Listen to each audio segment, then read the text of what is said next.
today we celebrate a tradition called Bright Sunday, which others may call Holy Humor or Holy Hilarity. For those of you who are celebrating this day for the first time and have no idea what I'm talking about, let me share its brief history. Bright Sunday is a tradition with deep roots in Christianity. It's characterized by joking, singing, dancing, and merrymaking. In Latin, it's called Risus Paschalis, God's joke, or the Easter laugh. And no matter what we call it, Bright Sunday, Holy Humor, or Holy Hilarity, it has the same intent, to rejoice. For through the resurrection, God has the final laugh. You see, as I mentioned to those of you who were here last week, in the teachings of the early church, there is a long tradition that says that God played a practical joke on the devil by raising Jesus from the dead. That Easter was God's supreme joke played on death. When I first heard about it, I loved the idea. And while I grew up with and can certainly appreciate tradition, I also know that change is often good. Sometimes God calls us to look and act differently, even though it may make us uncomfortable. Like the Scottish painter named Smoky McGregor, who loved making a penny whenever he could, so he often thinned down his paint to make it go a wee further. I've never wanted a Scottish accent more than right in this moment. And he got away with it for some time. One day, the local church decided to restore the outside of their building. It was one of the biggest buildings in town, and when Smoky put in a bid, his price was so low that he got the job. He set about erecting the scaffolding, setting the planks, buying the paint, and yes, I'm sorry to say, thinning it down with turpentine. Well, Smoky was up on the scaffolding, painting away, the job nearly completed, when suddenly there was a horrendous clap of thunder. The sky opened and the rain poured down, washing the thinned paint from all over the church and knocking Smoky clear off the scaffold to land on the lawn among the gravestones, surrounded by telltale puddles of thinned and now useless paint. Now, Smoky was no fool. He truly believed this was a judgment from the Almighty. So he got down on his knees and cried, oh God, forgive me. What should I do? And from the thunder, a mighty voice spoke, repaint, repaint, and thin no more. Maybe it's time to stop thinning down what we do. Maybe it's time to be fuller and more joyfully rounded in our worship of God, in our service of God, and our image of God. Now, we do a pretty good job of that here at Hillside, but we could always do more. We could always be more. Not easy, though. A lot of us are like the centipede that a good Christian man bought as a pet. He was single and decided life would be more fun if he had a pet. So he went to the pet store, told the owner that he wanted to buy an unusual pet, and after some discussion, he finally bought a talking centipede, a 100-legged bug, which came in a little white box to use as his house. So he took the box home, found a good spot for it, and decided he'd start off by taking his new pet to church with him. So he asked the centipede in the box, would you like to go to church with me today? We'll have a good time. But there was no answer from his new pet. So this bothered him a little bit, but he waited a few minutes and then asked again, how about going to church with me and receive a blessing? Again, no answer from his new friend and pet. So we waited a few more minutes, thinking about the situation, then decided to invite the centipede one last time. This time he put his face right up against the centipede's house and shouted, hey in there, would you like to go to church with me and learn about God? This time a little voice came out of the box, I heard you the first time. I'm putting my shoes on. Sometimes it takes a little while for us to get going, doesn't it? Especially for those among us who have grown older and aren't quite as flexible as we once were. Not just flexible physically, but maybe in how we think, how we may sometimes respond to others who are different from us, how we don't often or often enough, and this goes for all of us no matter our age, we don't often live out our spiritual lives with joy and wonder and anticipation that God might actually be doing something great, especially when it's something new. And the point of today is that when God does something great, God's people traditionally laugh and dance and rejoice at how fabulous and wonderful it is.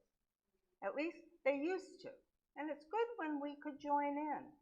Just think of some of these special moments.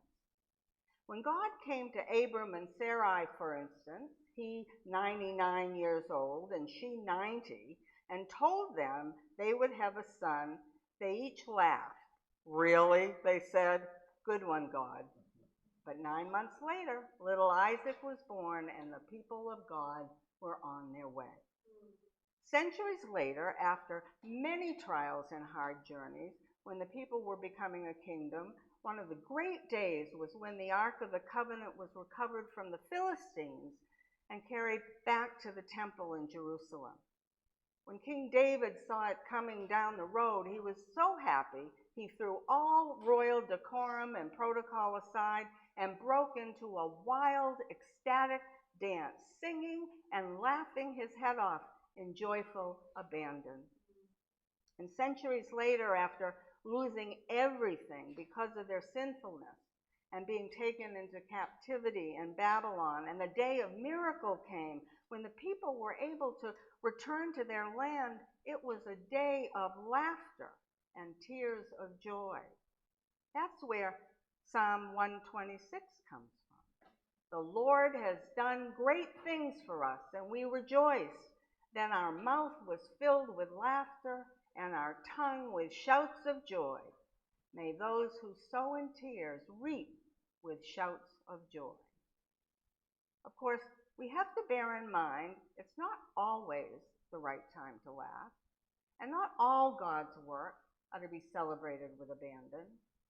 Years ago, a clergy friend shared a rabbinic legend with me that says that the reason Moses and some of the original people who left Egypt through the Red Sea were not allowed to enter the Promised Land was that at the Red Sea, when they looked back and saw God causing the Egyptian army to drown, they smiled. Occasionally, we laugh at things that God does not see as funny.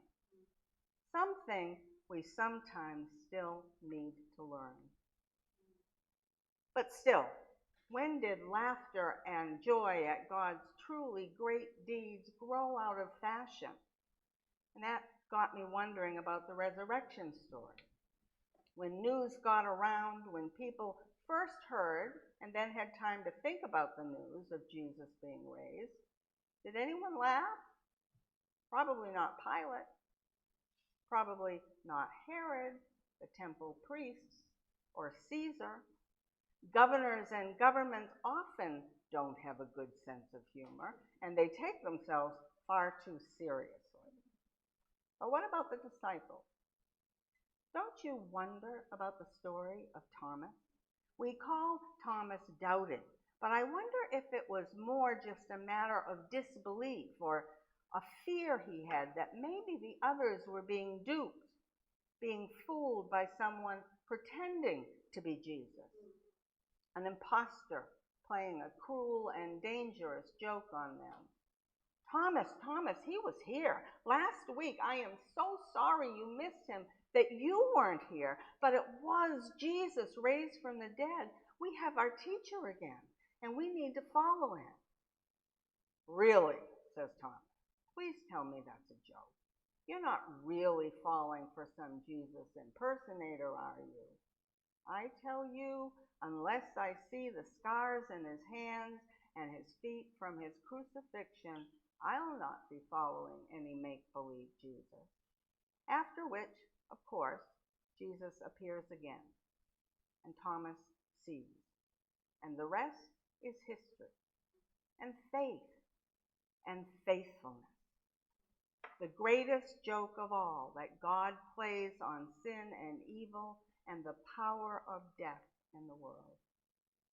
That same clergy friend who shared the rabbinic story I just spoke about also shared an image from a movie that had stayed in his mind for years and comes back from time to time.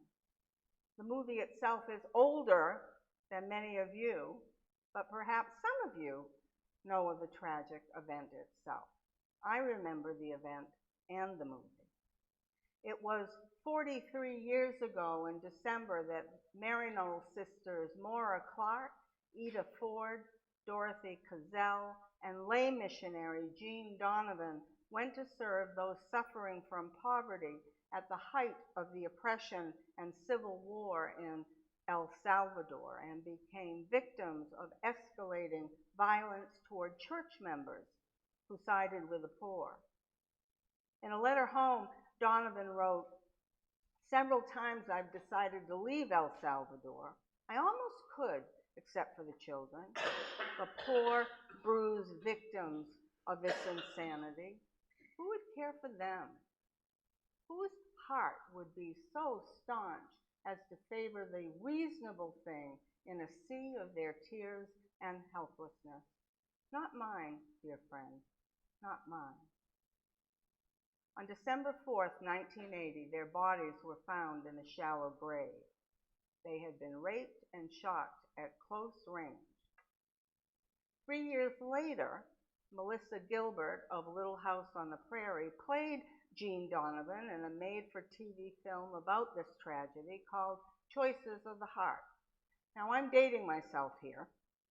I'm guessing many of you have never even heard of Melissa Gilbert, never mind Little House on the Prairie, a show that was loosely based on Laura Ingalls Wilder's best-selling series of Little House books. This was back in the pre-streaming, one screen per household days, and there wasn't too much families could sit and watch together. So both Melissa and the TV series were beloved by many.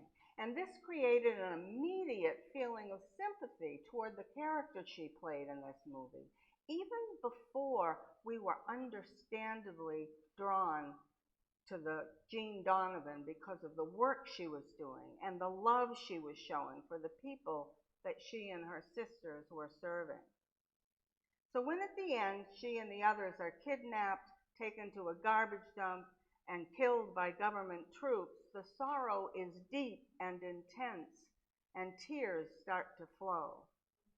The sense of tragedy and grief is overwhelming. The camera fades away from the garbage dump. The screen fades to gray. The credits start to roll. And behind the credits, there appears more and more clearly against the gray an image of Melissa Gilbert's face as Jean Donovan. At first, the face is simply staring, quiet and deeply serious. The eyes focus kind of at the viewer, but also somewhere else, somewhere beyond. And then amazing things begin to happen. On the face, her face, the eyes brighten slightly, then at the mouth, just a hint of a smile, then a genuine and full grin. Soon the smile is bigger and broader, and then miraculously her lips open with a chuckle, then a laugh, fuller and fuller until we see nothing but radiant, full-hearted joy. At what? It was unsettling, really. What could she possibly see in the wake of her death in an El Salvador garbage dump that brings such joy? Rhesus Pascalis jokes evil on God's joke on evil and the absurd idea that death has the last word. It didn't with Jesus, or we wouldn't be here today. It didn't with Jean Donovan, and it doesn't with us. For in the end, we will rise with him, just as in the now we are called to live with him. This is our Easter miracle, my friends.